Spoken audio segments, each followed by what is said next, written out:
Okay, so today is June 1st, 2020. My name is Chelsea Wen, and I'm interviewing Dr. Amin for our special COVID-19 project. So the first question is, have you engaged in any response to the pandemic? So, as you know, we are working in a domestic violence agency called DAYA, DAYA. We serve survivors of domestic violence and sexual assault. So, for us, it is really impacting because the social distancing is good for containing the disease, but for many survivors who are living with their abusers, it can be horrific. So we are definitely seeing a change in our services while we are doing remotely, because in these situations where there is COVID, domestic violence survivors are facing much more safety issues than in a regular uh, situation. So our safety planning and everything is around, we are trying to be very creative to do safety plannings during the COVID, and I'll go in detail later. Yeah. Did I answer your question? Yeah. So can you talk more about how stay-at-home orders or quarantine might affect domestic violence during this time? Yes, that's a good question because so if you look at our services, we provide counseling and we provide case management through our direct services and legal advocacy, housing, etc. And the second service is the preventive work that we do. During the pandemic, we are being forced to work remotely because of the social distancing. But we have not stopped any of our services. So if we break the services, for the counseling, which we were doing face to face, now we are doing remotely by a telemedicine, which is like HIPAA compliant, and it is called Doximi. So it's a video call which is secured, and we are doing it for with the counselors are offering that to our clients. Um, we are being able to communicate with them, doing the case management part. Uh, so a lot of case management are being done, and within the case management there is career counseling, resume building, to housing advocacy and legal advocacy. All of it are being done remotely. What we are doing to ensure that it is the clients are not compromised, we are using code words when we are communicating with the client. So for example, if a case manager is communicating with the client via text to know to answer something that the client has asked previously, or to make a or to have, do a scheduling of a counseling or case management, they are using a code word to and the client is corresponding with the code word, and then we are knowing that it is reaching to the client on survivor, and that's how we are maintaining the safety and security of the clients. We are with others also, we are not only we are making sure that digital abuse is a very common thing, right, in this uh, era of technology. And during the COVID, we know that many of the clients who are still living with the abusers, digital abuse can be really, really bad. So we are making sure that they are changing their passwords regularly, securing their phones, and thus, you know, we are maintaining it by using codes to communicate with them. We are also creatively thinking creatively, and maybe having a certain word that that is easy for the survivor to remember, like olive or candle or rose, something that, you know, she remembers or resonates with her for, you know, reasons of her own choice, and give these words to the children, to the neighbors, to the family, others, to the friends, so that if they are in an extreme situation where they're not being able to call 911, if they use that word, you know, the children or the neighbors or the, you know, anyone that she has given the code word will know to call 911. So, you know, we are trying to learn how in the COVID, you know, this pandemic, how creative we can be to secure the survivors' safety. And we have made a video that is available in the in our on our website, which is diahouston.org. It is available during the COVID, how to do the safety planning, so that it is available for anyone. And we are always using our social media to, you know, to aware people who may, you know, come across friends or someone who they can share the information with. Because as you know, statistics says that 1 in 3 women and 1 in 7 men are you know, victims of intimate partner violence. And you may come across someone who will be a victim. So if you're aware, you can pass on that message to others, you know, they will be able to guide, or they will be able to know what to do in a certain situation. And we use the, you know, 3 R's, which is recognize, respond, and refer, by which we always, you know, educate the public of how to recognize the red flags that domestic violence survivor or sexual assault survivor is going through. And once you recognize it, you can respond accordingly and refer. So when you hear somebody saying something, you listen empathetically, and then you validate that, and you say that you believe it, rather than asking what happened or why did it happen or what did you do. So that is one of our education training that we offer continuously, and especially in the COVID situation, we are taking the you know, opportunity, because now everyone is using Zoom, right? It is more accessible. You don't have to go to a particular place.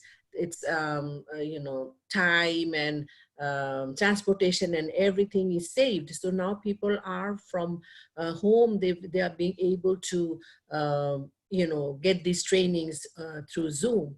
So we are reaching out to you know, populations where they need to know about these 3 R's, and they need to know about resources. They need to know that who are the who they can call and how they can do, because there is now in the media so much about domestic violence, because it has increased you know, a lot during the COVID. And the projection by the World Health Organization and others, and how it's going to go higher, and like so it's scary, right? I mean, all these news are very scary. And then there's you know, oh, you will not have space in the shelters and all. But we know the alternates, right? We know that there's a lot of you know, things happening around these, a lot of funding happening around this, that it's being addressed to now. even if shelters are, scarce because of the social distancing, where before the 40 people could be accommodated, now only 10 or 12 people because of the social distancing. They are not getting all the rooms. They're, spacing out. But then there are funds available where the hotels are now coming, to help. So there are hotels that the policies that are, that are helping the survivors to be placed in the hotels. There are a lot of restaurants and, food banks and all. They're supplying food to the restaurant, to the survivors, and all that are being coordinated. So what we are doing is we are trying to, do a lot of outreach education, and as well as we ourselves are getting educated and learning best practices from all other partners around the state, around within the state and outside the state. So we are regularly taking part on those Zoom calls where we learn from other partnering agencies what they are doing, and also sharing our practices that we are doing. So we are learning from each other to strengthen our work, to help survivors. And on the other hand, as I said, that we are trying to reach to those population. For example, I made a presentation to, in the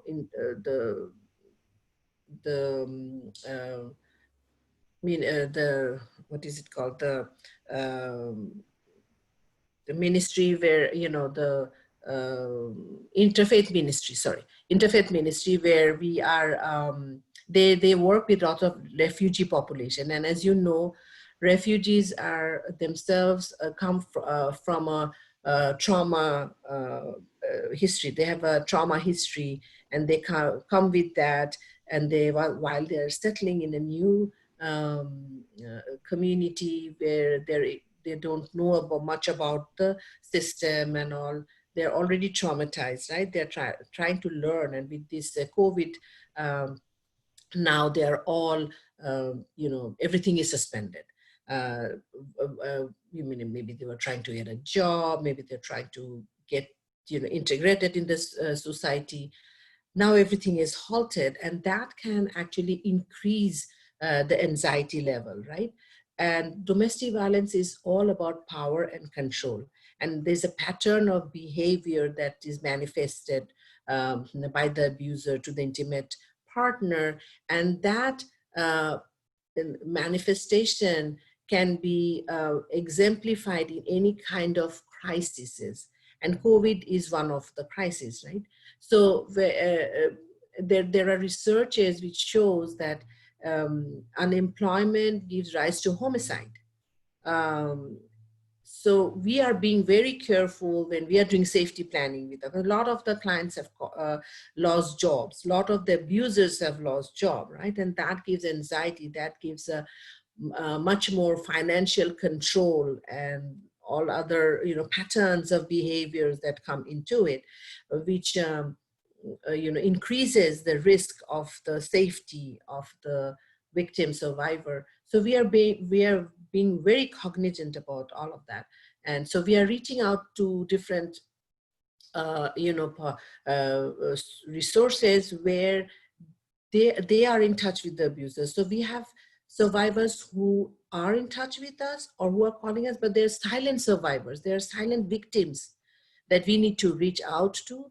And through our education, we are doing that. So when I made a presentation with the interfaith ministry, who were, and they're one of their sections are working with the refugee population, and their volunteers and staff, they are in interaction with the refugee population because they're going to their homes and they're supplying, groceries or some other resources, etc. They are having that one-on-one, interaction, which gives them the opportunity to talk about healthy relationship, to talk about, to recognize the signs. If there is a sign, and if they recognize that sign, then they can respond and they can refer, right? So we did a presentation to them, how to recognize those red flags, how to recognize those signs, and how would you respond and how would you refer accordingly. So that way, you know, we can reach out to the silent victims, so survivors. Likewise, I've done, you know, during this COVID, we are offering, you know, services and trainings to, you know, like a shelter population, where there might be South Asians going there, and they will be needing services, and they can refer to us or any other organizations that are appropriate for them, which is culturally competent, etc. We are, you know, going to different segments of the population. Like last week, I gave a presentation to Ismaili, uh, you know, population, which is one of the sects in the South Asian, you know, population, religious population, that they have their own safety net, and they have their own staff who are doing a lot of case management with their population. And we spoke about the 3 R's. We spoke about the, you know, the red flags and how to recognize that, and how to do safety planning, etc. So that's how we are reaching out to, through our prevention program. Also, as I said, we have not stopped our direct program. We are doing the counseling remotely with Doxime. We are providing case management.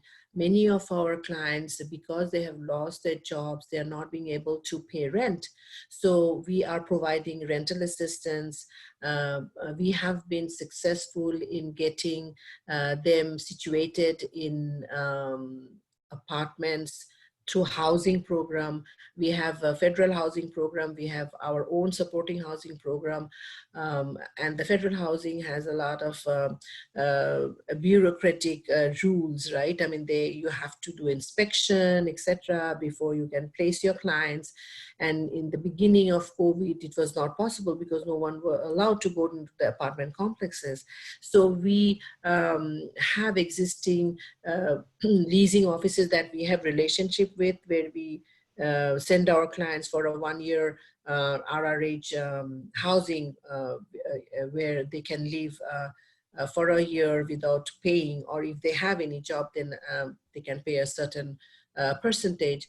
So those are the leasing offices that we are reaching out to, you know, during COVID, and trying to convince them that, look, here there's a client in the shelter, but the shelter does not have the space, and she needs to move out, and we have to avail these, because RRH is also, you know, very time bound, right? So they have to, if they're giving the housing, they have a time within which we have to place our clients. So many of the complexes are understanding that and letting us do the inspection so that we can place our clients there. So all of these are happening. People are coming together, because one thing, at the end of the day, we all are in it together. So it is not that you can do the work isolated. You have to have, you know, partners who are, everyone is coming forward. Everyone is trying to bend their rules. Everyone is trying to help during the pandemic to be more cognizant about the survivors' needs, and be flexible, so that you know, we can work together. But we have you know, few challenges that we are facing. For example, as I said, the safety planning. Um, we are not being able to do the one-on-one counseling, because body language makes a lot of you know, impact. And when you're doing counseling, the counselor needs to do some they have some techniques that they follow while they're doing counseling, and now they're doing it remotely. Some of course, these are challenges, but the other challenge that we are hearing from our clients is that custody. the exchange when there is already an existing custody, you know, that they are abiding with the custody decree. What they are doing during the COVID is the abusers are taking advantage of that.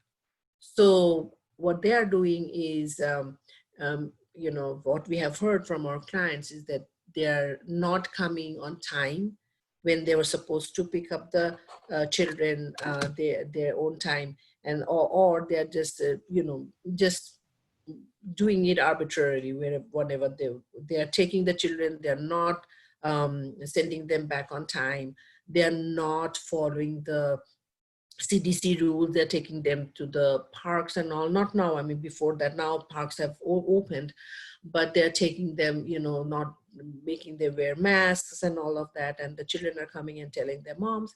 So these are some power control things that the abusers want to use to just intimidate the survivor, right? And we cannot do anything in those situations because the courts are now wanting to keep the status quo. They don't want to do these cases. They already there is a case already, it's closed, and they're not doing modification. They're only doing emergency cases, right? They're only doing cases where there's emergency or the CPS involved, or some extreme situations. Those are the ones that were being done, and slowly the courts are now being more adaptable and doing the regular cases. But if you're modification now, they will not be doing it now because that's they want to just hold the status quo. So those are the places where our clients are also being harassed, or also being controlled.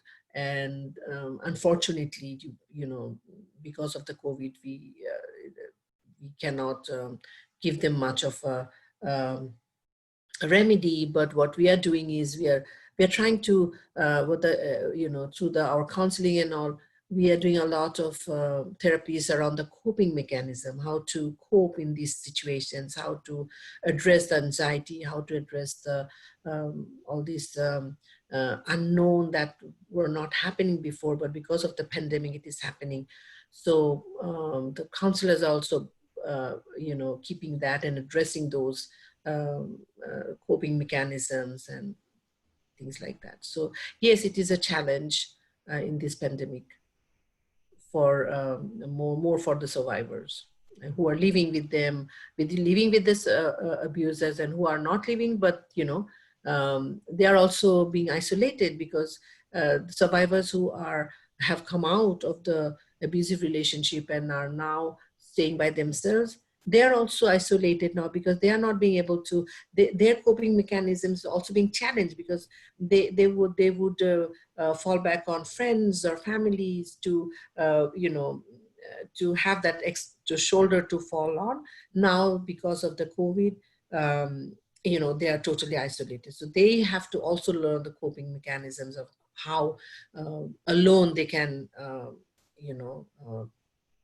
address this situation, and not having anyone else to go to, or when you're feeling down, you're not being able to go to your friend or your family, or even come to Daya, because for many of our clients who don't have any family here, who have been married to the abuser, and the abuser's family and the abuser's friends have been their support system, and now they are not because of the abuse, and she does not, or he does not have any other support system than Daya.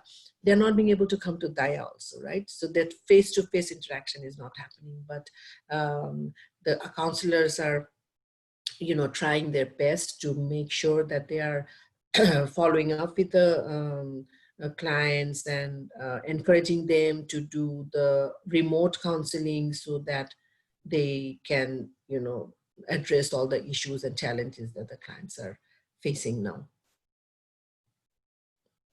So you were talking about custody, and I was wondering, what are other ways that quarantine has created more opportunities for abusers to take control? So as I was saying that, you know, and it's all case to case, you know, basis. We have some of the clients where, you know, they were already having issues of custody arrangements because the abusers are not following it. They are getting more opportunity now because they know that the courts are not functioning totally. So they know that, and they may feel that, you know, they will not be able to go to attorneys, they will not be able to go to, you know, get the CPS involved, like as much as they would in a normal situation. So they're taking all these to their advantage. And as I said, that domestic violence is all about power and control. They are consciously using that power and control, power to control the victims' emotions, right? So they're playing with their emotions. They are making it a point that, okay, now she's helpless. She will not be getting any resources at the pandemic. So, you know, I can just use that power and control her emotions by not giving the child back at time. What is he going to do? She's going to, maybe the police will also not come on time because of the pandemic, social distancing, etc. Because people have their concern. They don't know that definitely police will come, and you know, but they're using it because they're thinking that survivors will refrain from calling the police because they will think, oh, police will not come. You know, because of they're thinking that, oh, they're ignorant of the system, so they're going to take advantage of that and say, oh, what will you do? Yeah, and if a client, more so if and when the survivor's immigration is tied to the abuser, that is the extreme cases that we see where abusers' power control becomes the more, you know, because now who will you go to? USCIS is not even working. You're not going to get your, you know, don't have the immigration. You're undocumented now because maybe the abuser has not applied for the, you know, survivors immigration. Maybe the, you know, or maybe it's not renewed. Many of our clients have are on dependent visa. For example, they are married to the green card holder or the citizen, or they have come on a work visa with the H1, they are on H4. So abusers hold this immigration as a tool to abuse, right? So the trump card to abuse them in any normal situation. With the pandemic, they now know that you will not be able to go to any place, and you will be, you know, what you're going to do. You'll be on the street. How will you will not be even be able to go back to your country because there is no airlines now. There is you cannot even go back. You will not be even deported. If you're you know, held by ICE, they'll put you in detention. So, you know, this is the fear factor. You know, that's very scary for survivors when they are on the dependent visa, right? But we are telling so what we are doing on our part is that the clients who we know that they are on the dependent visas, we are reaching out to them and saying that, you know, let's apply for your immigration. Don't, you know, fall through the crack because it's a pandemic. It does not matter. We can still apply for your I-751 waiver. We can still apply for your U visa. We can still apply. The application part is going on. So don't, you know, think, you know, because if you're not in the system, you hear all this social media and you just block your mind saying nothing is happening, right? But we are working in the system, so we know that you know, the applications are happening. It's still going on. The interviews were, you know, were halted till June first week, but then other things are happening. So let's just apply. If a person's you know, renewal was supposed to happen within a certain time. We are making sure that this pandemic does not make her, fall through the cracks, and she lacks that. So we are being more cognizant now, and all our client services team, we, through our legal clinic, we are doing that. I'm a BIU representative, so I'm helping with them with getting all the documents and everything ready to apply. And we have done a lot of applications already since March, when we started working remotely. Our immigration work did not stop, so we are doing it, and we are, sending the applications to the USCIS. And USCIS also has made us a lot of rules and regulations that if your immigration, if your work authorization or your stay, it has come, it's just, expired, the pandemic will not impact that. They will, still be able to renew it and things like that. So it's, but the message is there, right? The message is there, which puts a fear in the minds of the victims and puts a fear in them to come forward. And we are making sure that all these messages are reached to through our social media, to our trainings, education, and outreach, so that, they are encouraged to come and get our services and get services from all others who are, partnering agencies and all other who are doing the work with the survivors. So has applying for government assistance and different immigration things, has that been slowed down by the pandemic? Or does it seem normal? It has slowed down for sure a little, but many of our clients had gotten the who have been taxpayers and all. They got the stimulus package. We helped them. The client services team helped them how to apply and things like that. They have, many of our clients have gotten unemployment packages, and we have helped them navigate that. So it's not that they are not getting everything.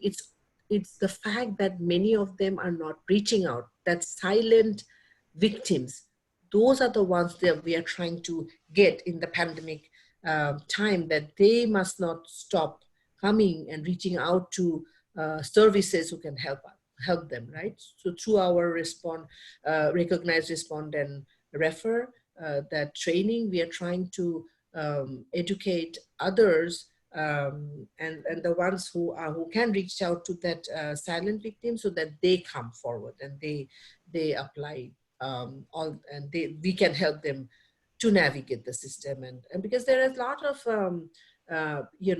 there has been the CARES Act and the HEROES Act and all of that. They're applying, like tenant, the landlord tenant. Lot of our, it's generally, and also to survivors, when they're not being able to pay rent, whether they can be evicted. So there is a rule for eviction. And so we are encouraging clients to come, and so they know about it and how to get help. And we are connecting them to legal aid agencies who are actually helping with that eviction notice, and they're helping with all of that. So yes, it is scary. There are a lot of things that's impacting because of the COVID, but in everything that is coming, there's also some remedies there, and or some uh, acts there, the laws are there are or other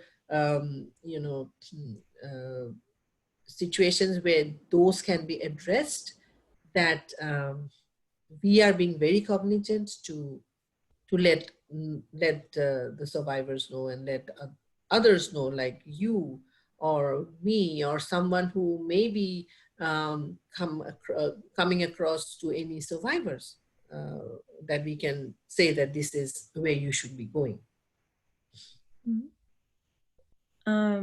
What kind of help would you like to see from the government and other organizations during this crisis? So, so there are lots of agencies who are doing a lot of advocacies. We are part of those, like, for example, locally, we are a part of the coalition called HCDVCC, Houston, Coordination Council for Domestic Violence. We are partnering with the HALES, which is the Legal Aid Houston Lawyers Coalition. We are also part of TCFV, which is Texas Council on Family Violence. All of us are doing advocacy for survivors' rights.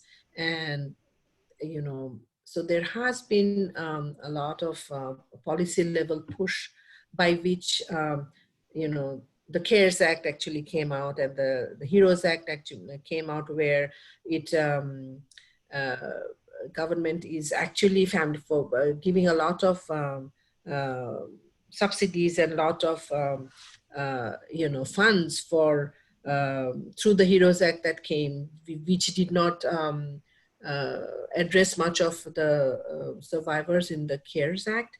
And the 148 million is granted to the family violence prevention services, right? 200 billion for essential employees assisting the survivors, and to the COVID testing and all that was also ensured through the HEROES Act.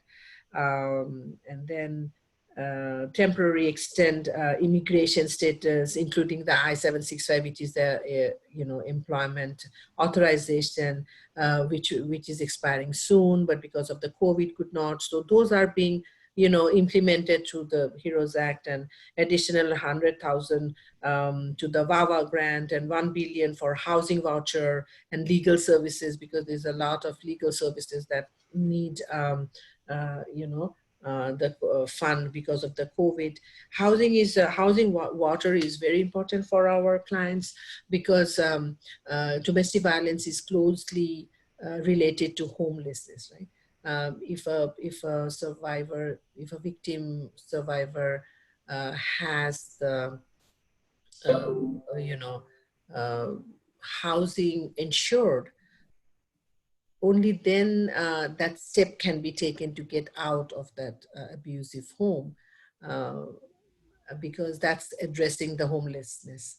So housing voucher is very important for our clients.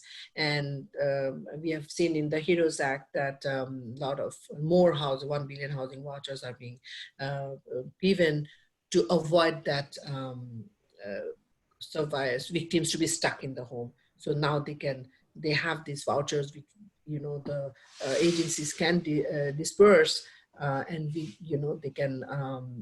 they can take that bold decision, which is very important. And we know that it takes, research says that it takes more than 7 times before a survivor actually takes that step and come out, right? And because in any kind of crisis, and like a COVID situation, if they have the means to get the vouchers of housing, it will make them to take that decision to get out of that relationship. And that the domestic violence is a cycle of abuse, right? It happens, it's like a cycle, and impacts everyone it's a public concern. It impacts everyone in the family, it impacts the children and everyone else. So to break that cycle, it is very important that they take the step, and if they know that they have the services available out there that will help them, to empower them, and to be independent, then they can only take that step.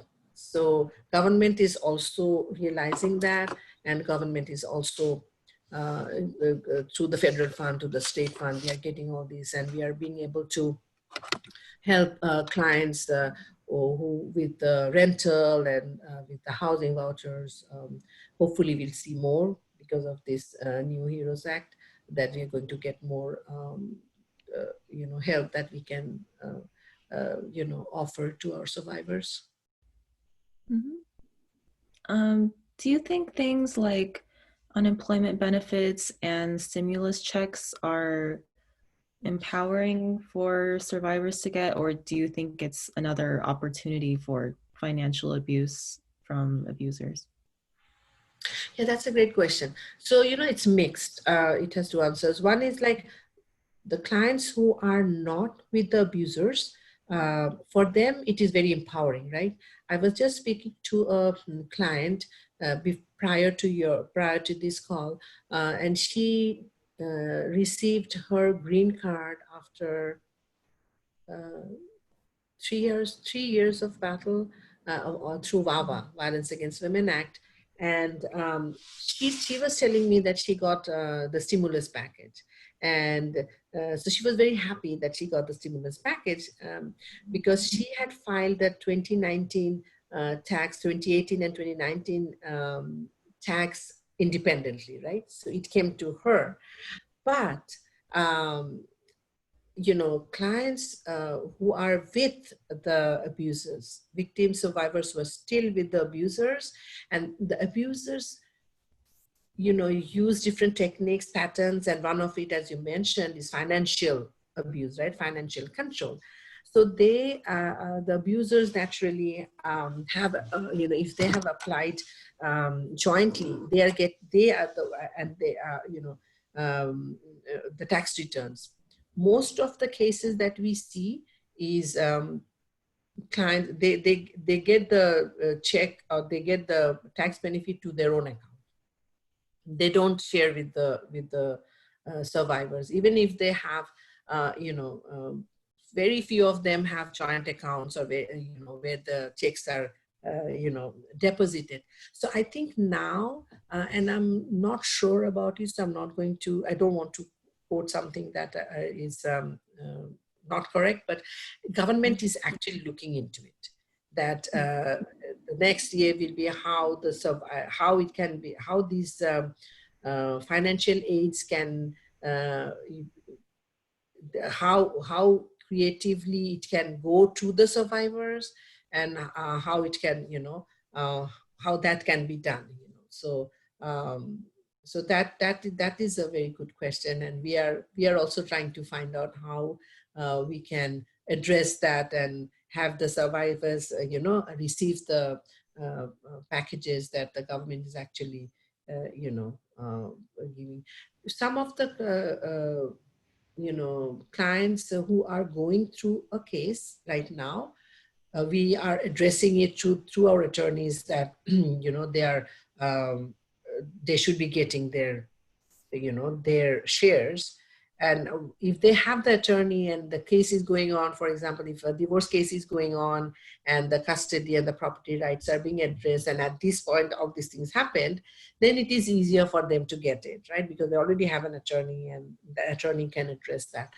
But the ones who are still trying to take that step or trying to take the decision to come out, and they don't have any attorney or anything, they're trying to negotiate. They're trying to see, okay, that I know that this has come,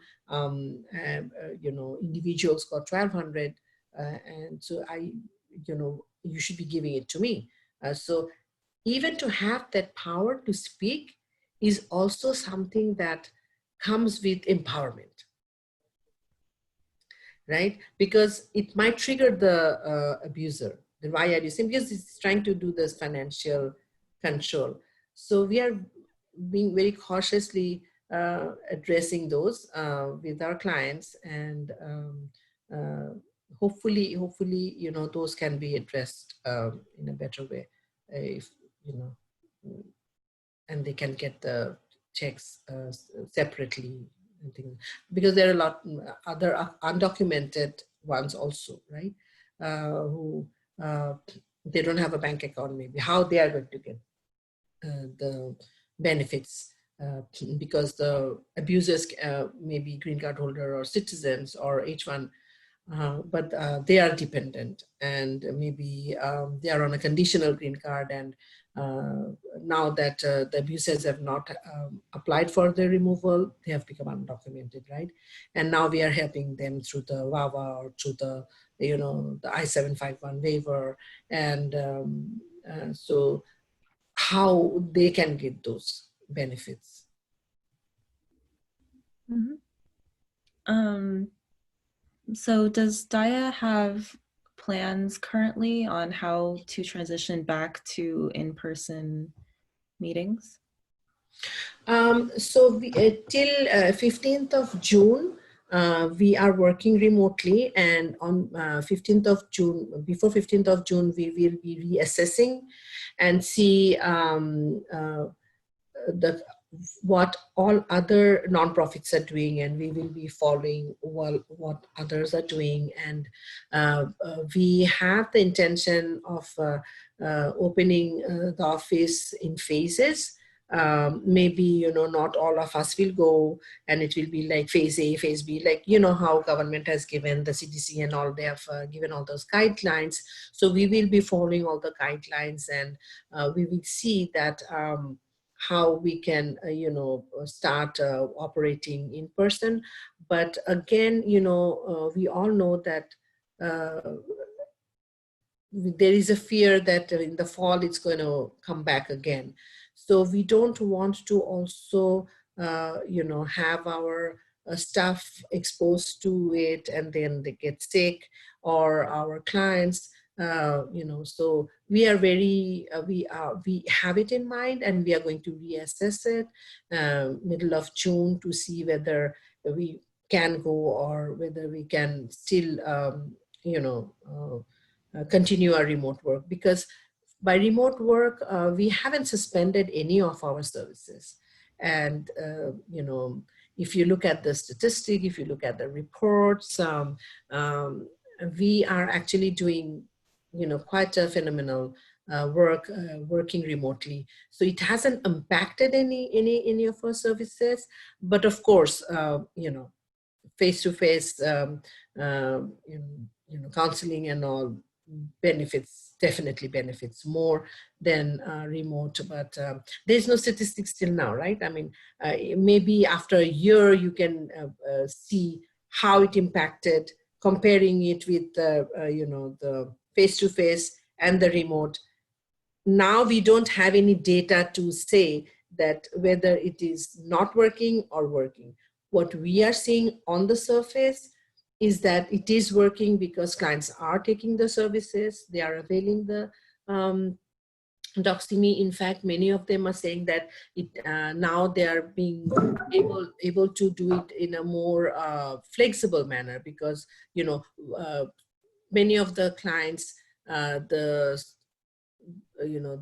abusers stalk them. They say, oh, where are you going out? Why are you going out? Where did you go? Etc. etc. So then we have to do, tell them that you're going to the library, or tell them that you're going to the grocery, or things like that. And then, turn off your GPS, stuff like that. Now they're being able to stay home and do it in their own flexible time, when maybe the abuser has gone out for work, or the abuser has gone out for the grocery or something.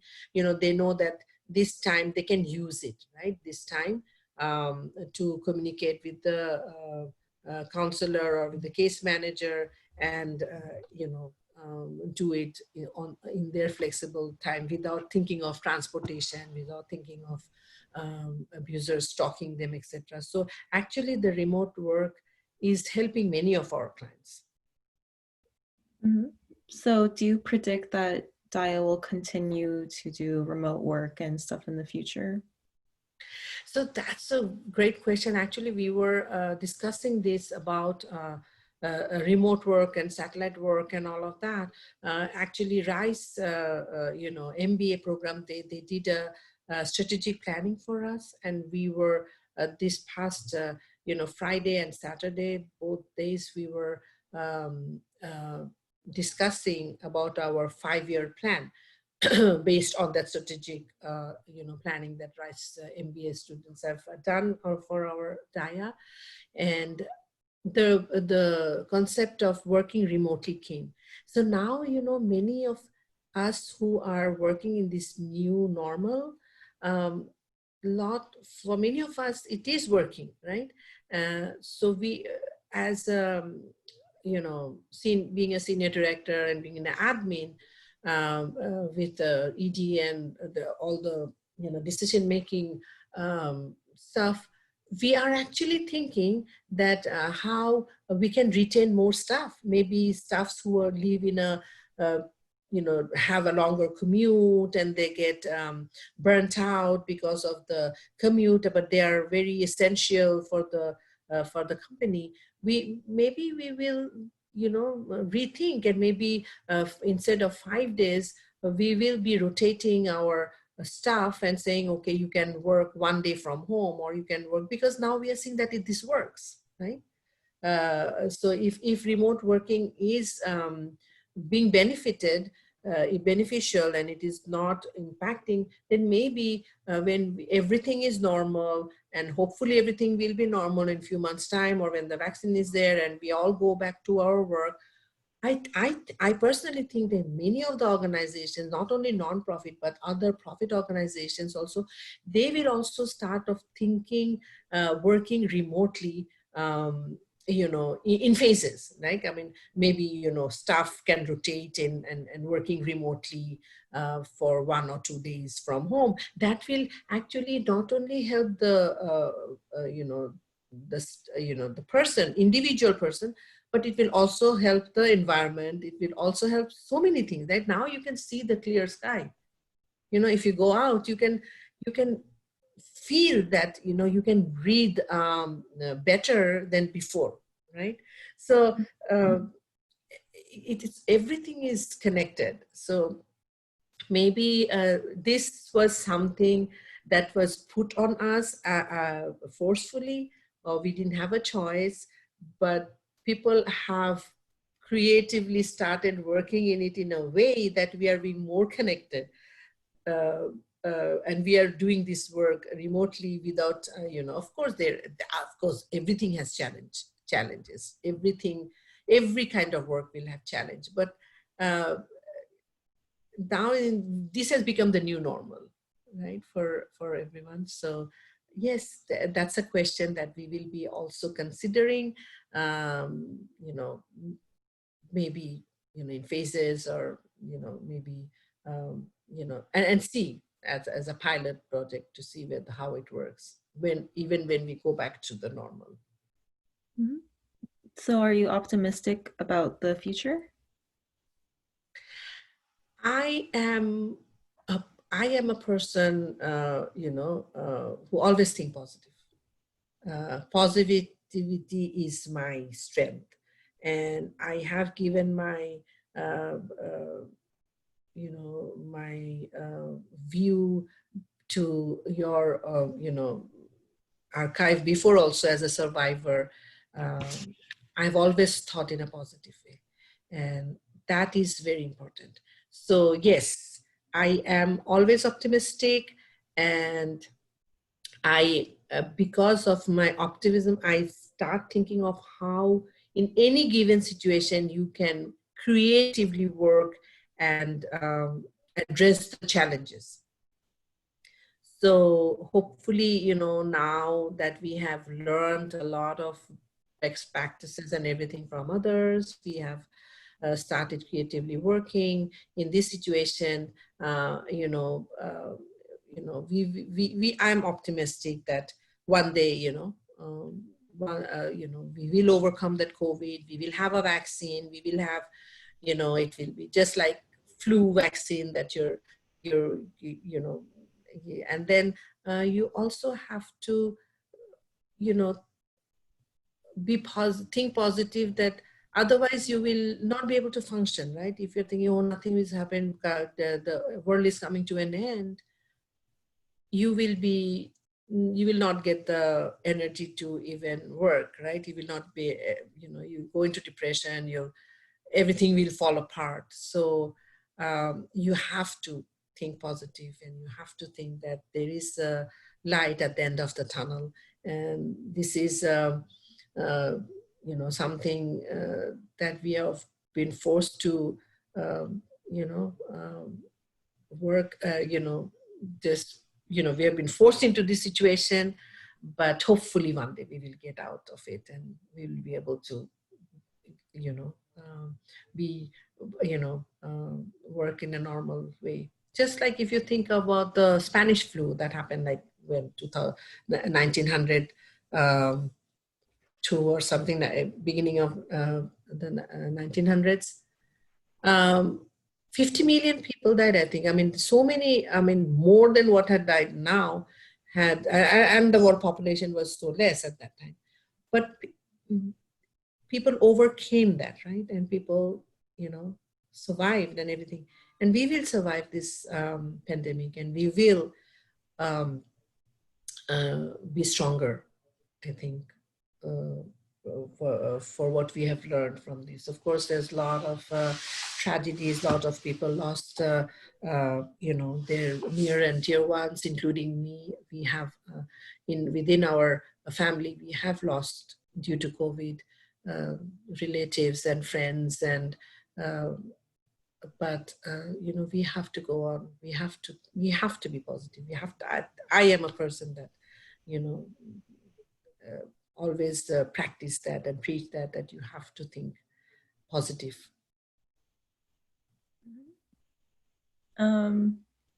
So shifting a little bit to talk about the Black Lives Matter movement in light of recent events with the murder of George Floyd. What role do you think Asian Americans have in this movement, and what role do you hope to see them take in the future? So for Asian Americans, I think not only this unfortunate incident about George Floyd, but in any situations, Asian Americans are always lagging behind, right? Like we are working on census. We are working on voters' rights.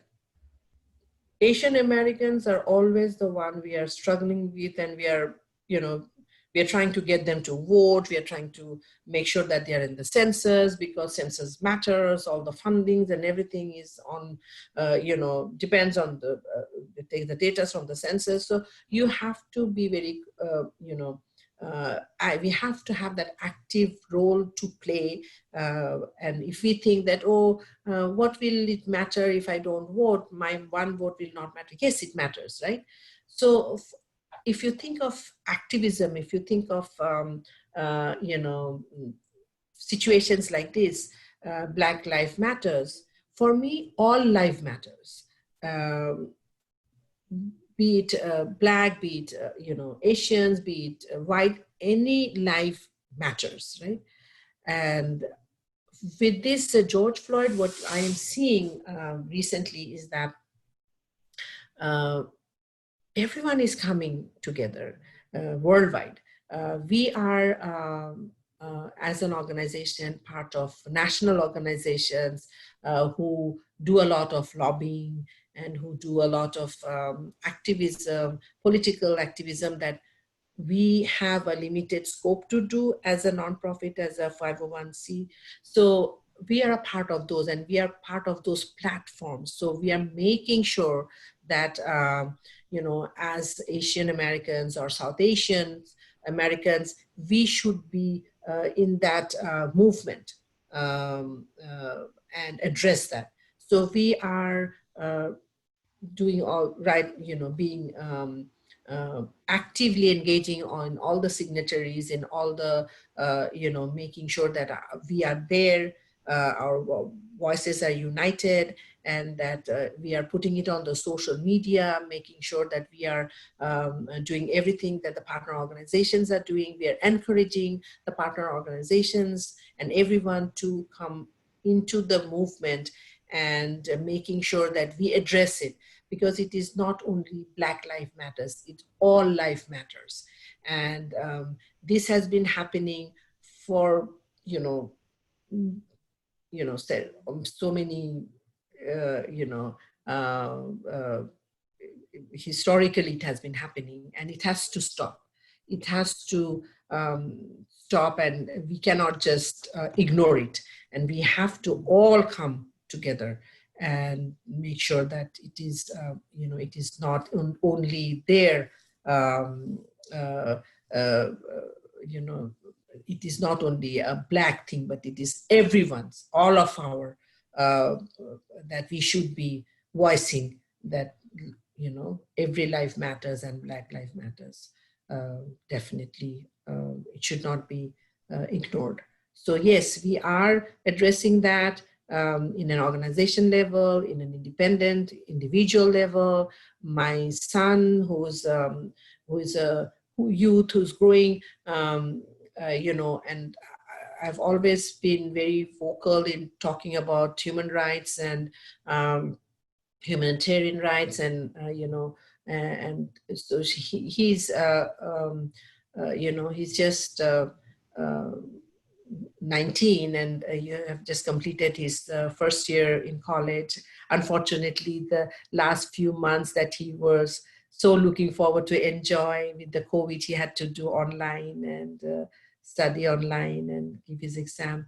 He's very vocal on this, and he's participating in all the protests and all, and I'm encouraging him to do that. So yes, youths are also coming and being vocal on this, and I'm seeing it on personal level as well as professional level that coming. But I think, and what I would like to see is more participation of Asian Americans in this type of movements, and in any kind of movement, that whether it's census, whether it's voter rights, Asian Americans lag behind. But we have to be more into the movement. And it is high time that as Asian Americans, we have to be in these movements, and we have to take part more in, in our rights, to establish our rights, to voice our rights, to be more vocal. Do you think there's a reason that Asian Americans have been more complacent or less active in these areas? I have not done much research on that, but I would say that it is something cultural. We always don't want to get involved in stuff. We think our voice does not matter, because historically we have come from cultures of oppression, and and we think that it will not matter. It's more about ignorance and culture, and that we feel very conditioned to the culture that we have come from. We feel very conditioned that our voice will not matter. But this is something that has to be broken, right? That cycle has to be broken, and only your generation can do it. My son's generation can do it. I am from, generation that have seen all these things, but I'm trying to break that cycle. But I am maybe the exception that falls in that exception group, not the general group. But my son's, generation, your generation, are the ones who are going to break that cycle and be more vocal and be more in at par with all the movements that's everyone's taking part of. I think that's most of the questions I have. Do you have anything else you want to say about DIA during this time or anything? No, I think first of all, I definitely thank you for having me, in this platform. I think it is very important for your archives, because there will be researchers who are going to avail this, platform to do their research, future researches and all, to see how, organizations like DIA, which is totally culturally based and linguistically, appropriate agency helping survivors from a certain, region, South Asian. Although we take all our clients, any clients who come to us that we speak the language, we definitely help. But to know that these kinds of organizations exist, who are reaching out beyond the South Asian population to everyone, beyond the greater Houston, nationally, because we have these organizations all over the states, and the domestic violence organization. We partner with all of them. So we always use best practices. We are on the policy level team. We try to shape the policy. Nationally, there's a coalition called National Coalition of South Asian Organization, NCSO, and we are a part of that, and we try to influence the policy and what we see. So it is always important to have our voices on the tables. It is, if the South Asian voice need to be on the table. So we are, as grassroots level organizations, we need to be in that table so we can say, these are our problems. That needs to be addressed, right? So DAYA is, is on the table nationally, and DAYA is on the table locally, and, with the Hills, with HCDVCC, and TCFE, which is a policy table. I am in a table where we are trying to legislate the 87th legislation that will happen next May. We are trying to see what are the gaps, what are the things that's hurting the survivors, and we are trying to promote that, and we are trying to see if we can take it to the legislature to legislate, right? So we are on the policy tables, we are voicing our needs, and that is very important for researchers and any Asian American who is going to listen to your archives, and listen to your go to your website, and it is very important for them to know that this type of work is going on, and any way that we can help, we are there to help any future researchers. Great. Okay, I will stop recording.